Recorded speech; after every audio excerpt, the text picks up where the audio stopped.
നമ്മുടെ മക്കളെ നമ്മൾ പഠിപ്പിക്കേണ്ടുന്ന പ്രധാനപ്പെട്ട ഒരു കാര്യം ധനം ചെലവഴിക്കുന്ന വിഷയത്തിലെ ഡിസിപ്ലിൻ, അച്ചടക്കം, സൂക്ഷ്മത അത് മക്കൾക്ക് നമ്മൾ പറഞ്ഞു കൊടുക്കണം. ദൂർത്തടിക്കുന്നവരായി നാം നമ്മെയും നമ്മുടെ മക്കളെയും കുടുംബത്തെയും മാറ്റാൻ പാടില്ല.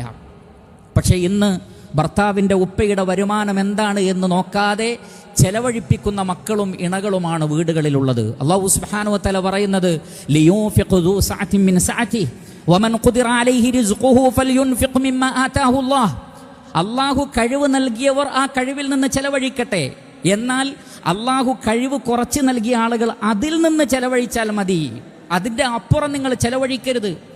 എന്നാൽ തൊട്ടതിനും പിടിച്ചതിനുമൊക്കെ ചെലവഴിപ്പിക്കുകയാണ്. എന്തിനും ഏതിനും പാർട്ടി, എന്തിനും ഏതിനും ചിലവ്. മക്കൾ ചിലവ് ആവശ്യപ്പെടുകയാണ്. അങ്ങനെ പാർട്ടിയുണ്ട്, ഇങ്ങനെ പാർട്ടിയുണ്ട്, സ്കൂളിൽ ആ പാർട്ടിയുണ്ട്, കൂട്ടുകാരുമായി വേറെ, ഏറ്റവും അടുത്തവരുമായി വേറെ, ഇങ്ങനെ ഒരുപാട് പാർട്ടികൾ. അതേപോലെ തന്നെ അനാവശ്യമായ സൽക്കാരങ്ങൾ.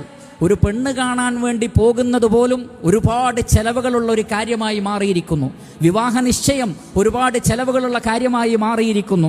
അങ്ങനെ എല്ലാ വിഷയത്തിലും ചെലവഴിപ്പിക്കുക തന്നെ. അങ്ങനെ കടം വാങ്ങി ആ വീടിൻ്റെ എല്ലാ ഹൈറുകളും ബറക്കത്തുകളും നഷ്ടപ്പെട്ടു പോകുന്ന അവസ്ഥ അതുണ്ടാവാൻ പാടില്ല. മക്കൾക്ക് പഠിപ്പിച്ചു കൊടുക്കണം. ഇന്നൽ മുബദ്ദിരീന കാനൂ ഇഖ്വാന ശയാത്തീൻ.